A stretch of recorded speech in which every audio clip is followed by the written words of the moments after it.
Hi everyone, Kyle from CMAC here, and today I want to talk about making videos with your phone. It's March 25th, 2020. The pandemic is still going on. We're all social distancing. It's a thing. It's what's happening. Since in Fresno, we're sheltering in place. CMAC is not open. Other community media centers aren't open. So you might not have access to the gear and video equipment and computers and studio space that you're used to. So I just want to spend some time talking about making videos with your phone because you probably still have ideas that you want to work on. And if you're looking for something to get the creative juices flowing, we just started the CMAC challenge. Every week we're going to put out a new prompt for a reason for you to create a video, and we look forward to seeing what you put together. Check out the link in the description below. So here are the tips that we go over as a part of our mobile iOS production workshop at CMAC for you to enjoy in the comfort of your own home. Phones are getting used for production more and more all the time. Each year a new phone comes out and it's got a better camera and it's got more features and it's awesome. It's great. Soon phones are going to rival huge multi-$1,000 cameras, and it's great. It just means we have more tools at our fingertips to use, and I love it. Phones have already been used for feature-length films. You could check out High Flying Bird on Netflix. It was directed by Steven Soderbergh, who did the Ocean's 11, 12, and 13 movies. And now he just likes making movies on his phone, which is awesome. So if it's no longer the camera technology itself that's separating the stuff that's on movies and TV from the stuff that we see on the internet, YouTube, Facebook, Instagram, TikTok, Byte, Snapchat, all of these places that we can see stuff. What are the techniques that are going to give you the best looking video from your phone? Tip number one is to plan ahead. Do some pre-production. Make a checklist. Put together your thoughts and ideas and write them down. Kind of do your first draft on paper before you even hit record on your camera. For this video, I've got a checklist of things that I want to talk about. I'm not just going ham. I'm not spending an hour just talking at the camera. I put my thoughts down so that I could concisely record just the things that I needed so that I can edit them together. I love making checklists. There's tons of reasons why you should make checklists for really important things and really heavy duty projects that you're working on, but they can make your life so much easier when making a video if you just kind of put a game plan together, check, and then actually feel the satisfaction of checking it off the list when you're done. If you're trying to record something in the moment, you don't have time to do pre-production and plan, a family member is doing something funny, your animal's doing something funny, my tip is to at least try to get in front of the action. If you can try to anticipate what's happening, and if something funny is about to happen, get in front of the action, try to film it from the best vantage point that you can get into. My next tip two, the last tip was like 1.5. Tip number two, vary your compositions with your camera. So if you're running around with your phone, try to record wide, medium, and close-up angles while telling your story. You can tell a story visually, and it really helps doing that with your camera angles. A wide angle answers the question, where are we? It shows the environment. It shows where you are, where the story is taking place. A medium angle shows us who or what is going on. Who is the person that we're looking at? What is going on? What are we looking at if it's not a person and it's just a thing? And close-up angles answer the question, how? How does that person feel about the situation that they're in? How is a certain thing happening? Those are the questions you can answer with that wide, medium, and close-up angles. Tip number three, hold your phone with as many points of contact as you can and try to hold it horizontally. If you're intending for your video to go on YouTube or television, horizontal is still the primary format. If you're going to Instagram or Facebook or TikTok or Snapchat, they've kind of transitioned to primarily vertical video, but YouTube, IGTV, and television is still horizontal. There's a very funny YouTube video by a group I think called Glove and Boots, some funny puppets, talking about why vertical video is bad and horizontal's primary. I don't necessarily think vertical video is bad. It has its place.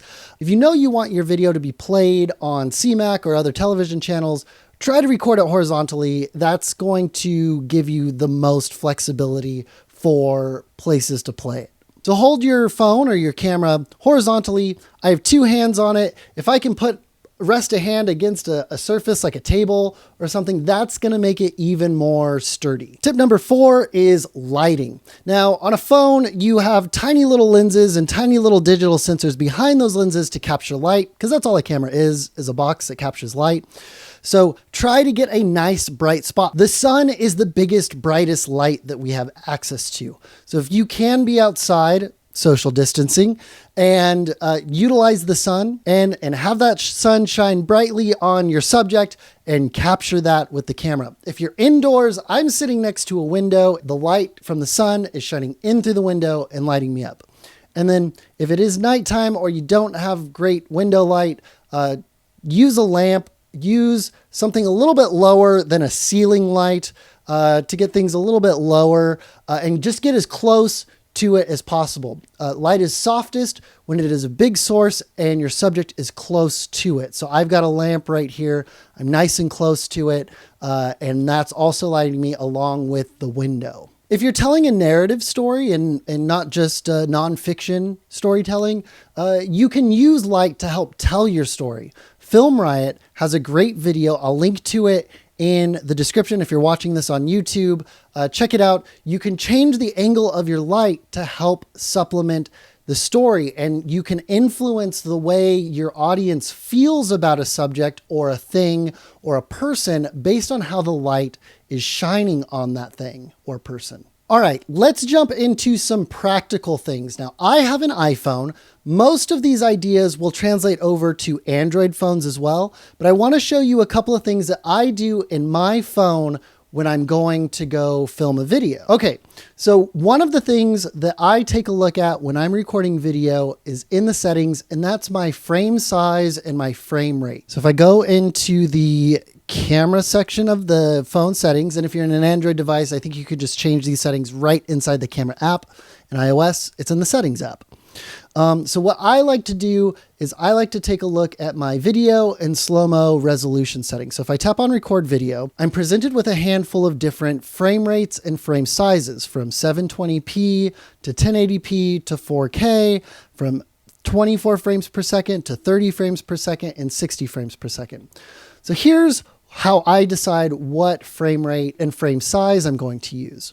Now, if I know that this video is going straight to CMAC, CMAC primarily likes 1080 30 frames per second video. So there's an option right there, 1080p HD at 30 frames per second. But if I want to squeeze the most amount of quality out of my phone, I do have some 4K options. Now, the video won't play back on CMAC at 4K, but online services like YouTube and Vimeo have the ability to play back in 4K. Now, for my frame rates, this is kind of up to taste.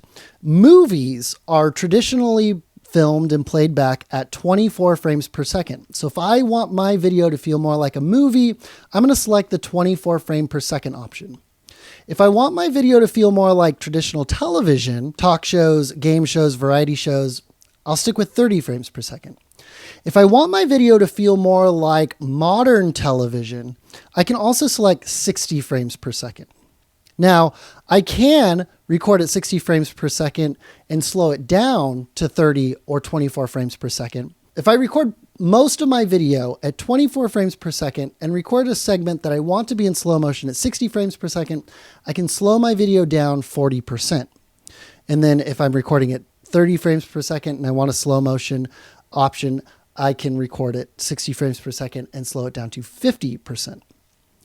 But most phones also have a slow-mo option. So if I go back a menu and go to record slow-mo, I can record all the way up to 120 frames per second or even 240 frames per second. Your phone also may have some restrictions on frame size as well with slow motion. So my video caps out at 1080p HD at these higher frame rates. So the highest I can go at 4K is 60 frames per second, which isn't considered slow-mo, but in editing, I can slow it down. Maybe I'm working on a little short film on my phone, so I'm going to set my phone at 4K at 24 frames per second and my slow-mo at 1080, 240 frames per second. All right, now I'm gonna head over to the camera app. The camera app works pretty much how I would expect it to.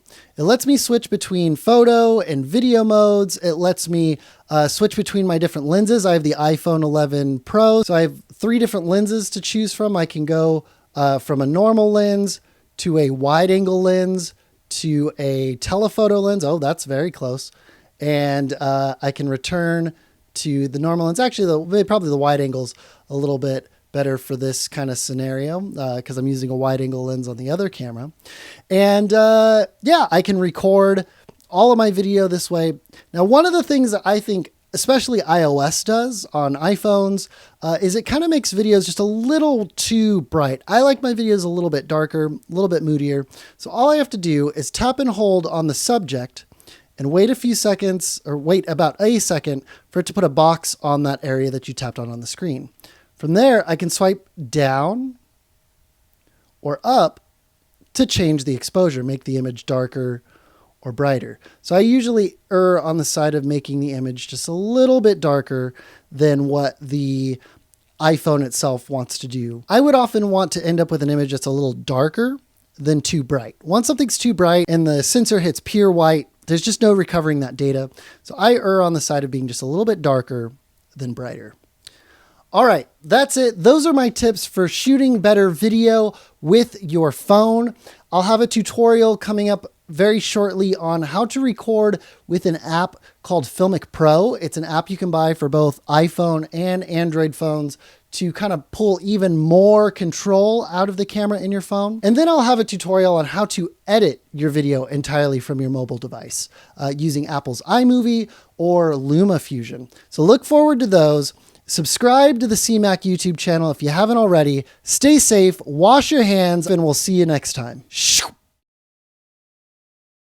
I like to sing the chorus to Mr. Brightside to get my full 20 seconds of hand washing. It's hailing. It's cold enough to be hailing. I hope this isn't affecting the sound terribly.